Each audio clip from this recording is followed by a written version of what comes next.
सुप्रभात। Class 10th lesson number 2 Ramvriksh Benipuri द्वारा लिखित शीर्षक बाल गोविंद भगत का आज हम लोग दूसरा पार्ट पढ़ेंगे। बाल गोविंद भगत जो थे वो कबीर के उपासक थे। कबीर को ही अपना साहब मानते थे और खेती बाड़ी करते थे, गृहस्थ जीवन जीते थे और उनके खेत में जो कुछ भी पैदा होता सिर पर लाद कर पहले उसे साहब के दरबार में ले जाते, जो उनके घर से 4 कोस दूर पर था। यानी कि कबीरी मठ जो था उनके घर से 4 कोस दूर पर था। एक कबीर पंथी मठ से मतलब था, यानी कि वह दरबार में भेंट रूप रख देते थे और जो प्रसाद के रूप में उन्हें मिलता था उसी से अपना जीवन यापन करते थे। इन सब के ऊपर तो मुग्ध था उनके मधुर गान पर जो सदा सर्वदा ही सुनने को मिलते। कबीर के वे सीधे सादे पद जो उनके कंठ से निकल करके सजीव हो उठते थे। आषाढ़ की रिमझिम है, समूचा गांव खेतों में उतर पड़ा है। कहीं हल चल रहे हैं, कहीं रोपनी हो रही है। धान के पानी भरे खेतों में बच्चे उछल रहे हैं। औरतें कलेवा लेकर मेड़ पर बैठी हैं। आसमान बादल से घिरा, धूप का नाम नहीं, ठंडी पुरवाई चल रही है। ऐसे ही समय आपके कानों में एक बाल गोविंद भगत का स्वर तरंग झंकार सी कर उठता है। यह क्या है, यह कौन है, यह पूछना न पड़ेगा। बाल गोविंद भगत समूचा शरीर कीचड़ में लिथड़े अपने खेत में रोपनी कर रहे हैं। उनकी अंगुलियां एक एक धान के पौधे को पंक्तिबद्ध खेत में बिठा रही हैं।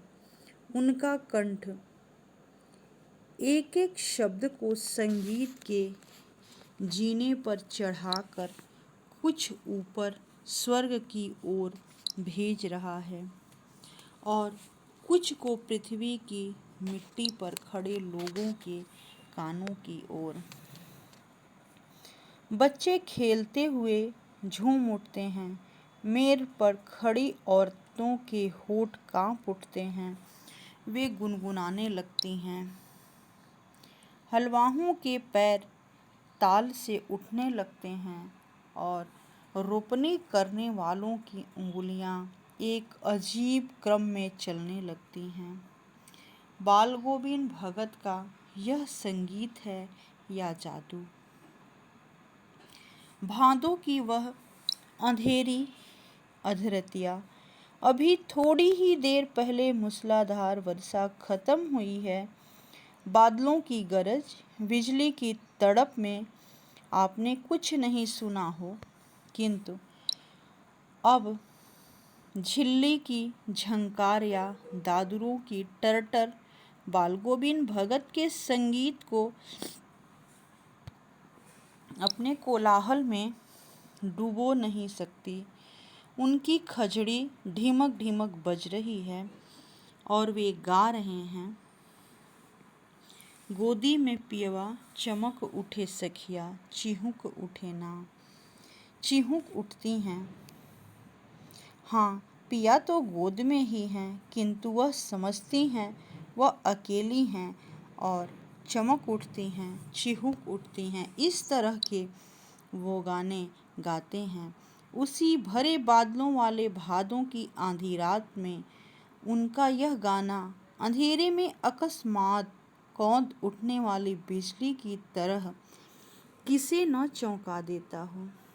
अरे, अब सारा संसार निस्तब्धता में सोया है और बाल गोविंद भगत का संगीत जाग रहा है। जगा रहा है। तेरी गठरी में लागा चोर, मुसाफिर जाग जरा। कहने का तात्पर्य यह है कि बाल गोविंद भगत कबीर के पदों को गाते थे और आधी रात में भी गाने लगते थे। सोए हुए आदमी जो थे अचानक नींद खुलने पे चौंक उठते थे कि ये स्वर किसका स्वर है, कहाँ से गाने की आवाज़ आ रही है, और हमेशा अपनी खजड़ी को बजाते रहते थे। फिर कबीर की तरह जब सारा संसार सो रहा होता था, बाल गोविंद और उनका संगीत जाग रहे होते थे। कहने का तात्पर्य यह है कि आषाढ़ के बुआई रोपाई के गीतों से लेकर फागुन की सुबह की प्रभातियों तक बाल गोविंद की नस नस में लोक राग और लोक गीत समाया था। यानी कि लोक गीतों का विशेष अनुभव था बाल गोविंद भगत को।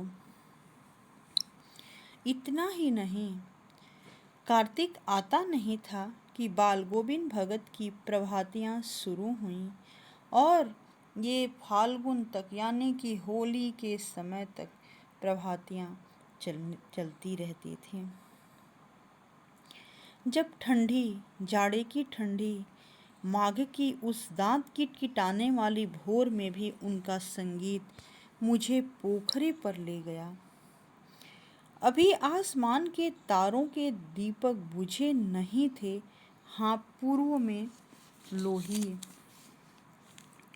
लग गई थी जिसकी लालिमा को शुक्र तारा और बढ़ा रहा था। कहने का तात्पर्य यह है कि जब कड़ाके की ठंड पड़ती थी उस समय भी बाल गोविंद भगत तड़के ही उठ जाते थे और अपनी खजड़ी बजाते हुए प्रभाती शुरू कर देते थे।